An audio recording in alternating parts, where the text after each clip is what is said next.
Hi, welcome to Learning Monkey. I am Raghuveer. In this class, we will discuss about convolution operation on color images. In our previous classes, we clearly discussed about convolution operation on grayscale image and many of the concepts. We had a great intuition about convolution operation in our previous classes. Hoping that you already know those basics.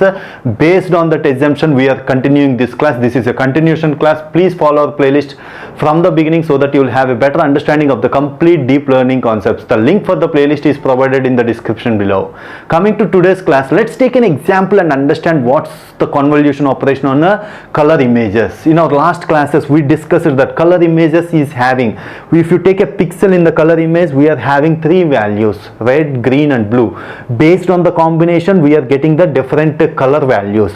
Those basics are discussed in our previous classes. The example which we considered here is we are considering a 6x6 image. Here it is a 6x6 image, but each pixel is having three values: red, green and blue. That's why we are having three channels. So the values, each pixel is having three values. That's why we are having three channels: red value, green value and blue value. Here we call them as channels. So for each pixel, this box mentions as one pixel. So each pixel is having here it is having red value, green value and blue value. That is the intuition you have to get, because it will help you a lot in understanding the class.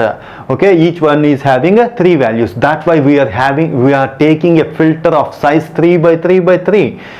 See, in our previous classes we took a filter of size 3 by 3. We can take 5 by 5, we can take 7 by 7, any filter we can take. Here in our last class examples, we considered a filter of size 3 by 3. But each filter is having three channels again, means total how many values? Here one 3 by 3 is having 9 values. Like that we are having three channels here also, means 27 weights will be considered. These filter will be exactly placed on this image like this. See the yellow box here, it is showing that the filter is placed here. This filter is having 27 weights. These weights are multiplied with red. See, the first layer is multiplied with red values, the second layer of the filter is multiplied with the green values, and the third layer of the filter weights are multiplied with blue values, and we will take the summation. That is how convolution operation is done on color images. So all these 27 weights are multiplied with red, green, blue, like that. So we explained here. So the final output which we got, with the value which we got, that is placed here in the first position.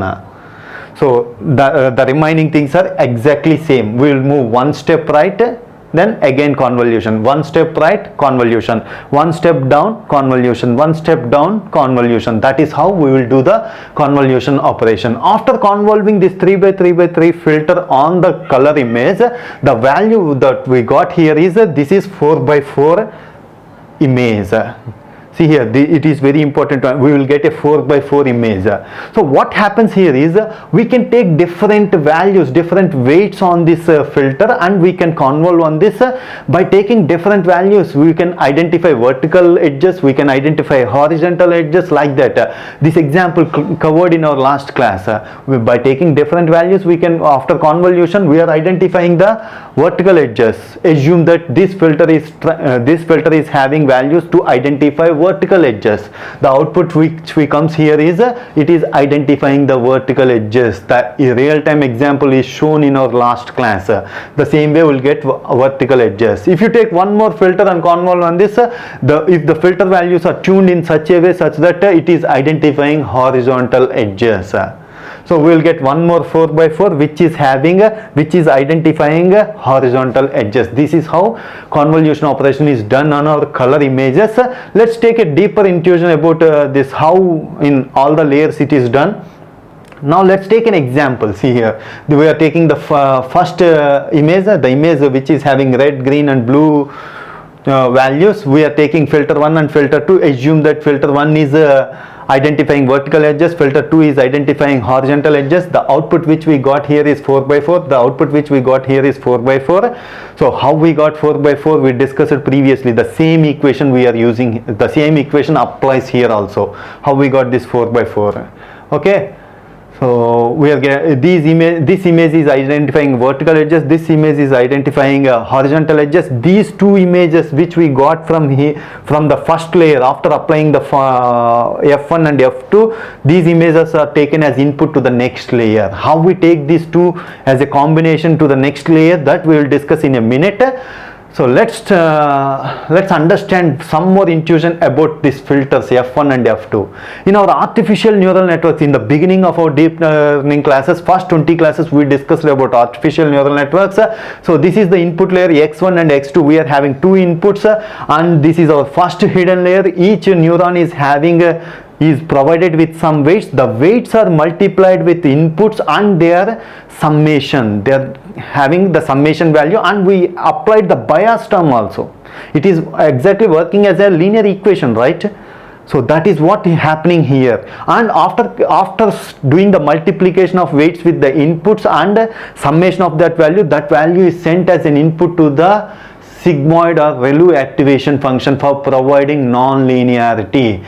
The same thing happens in our convolution layer also. How it will happen? Let's try to understand that. See here, the weights are considered W1, W2, W3, so on, W27. How many weights are there? We are having 27 weights. We are saying for one filter, F1 filter. So these weights, we will place these weights here and we will multiply with these input values. That is what we are doing. Here we are having 27 input values. These weights are multiplied with these input values and we are adding a bias term here also.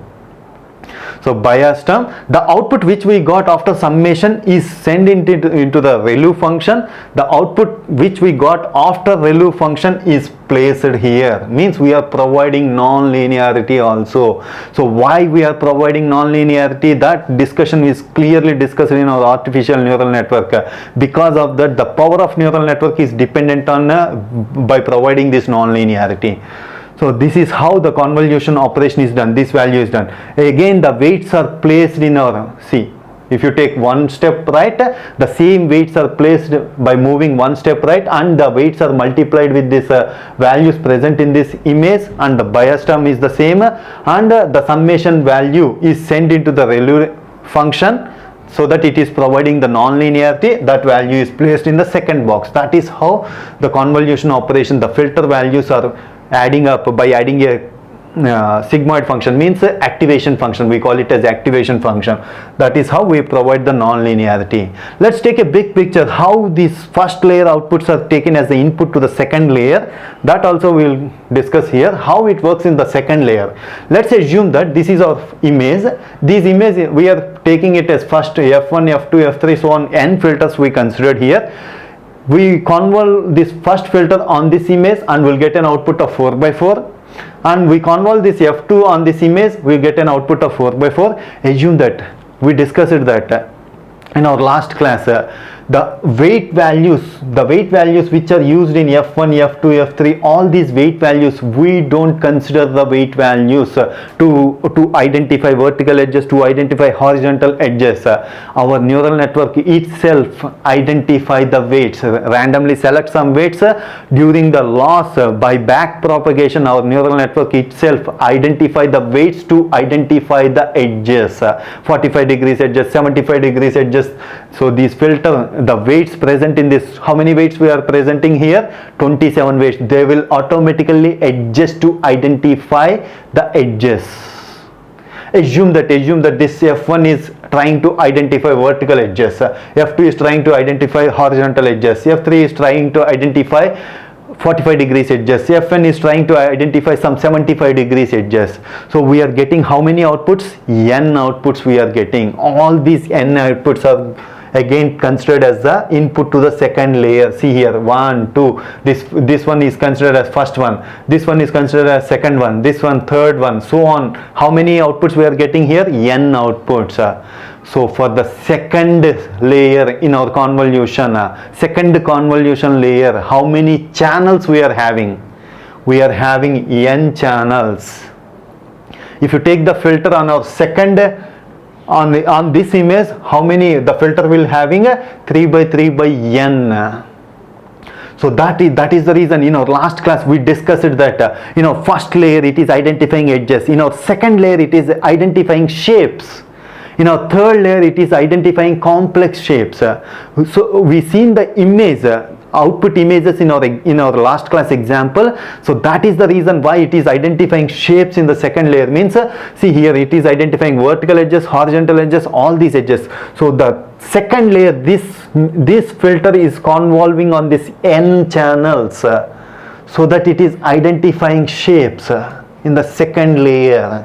Like that, how many filters we are applying here? In the second layer we are using M filters. So for the third layer, how many channels will be there? M channels will be there.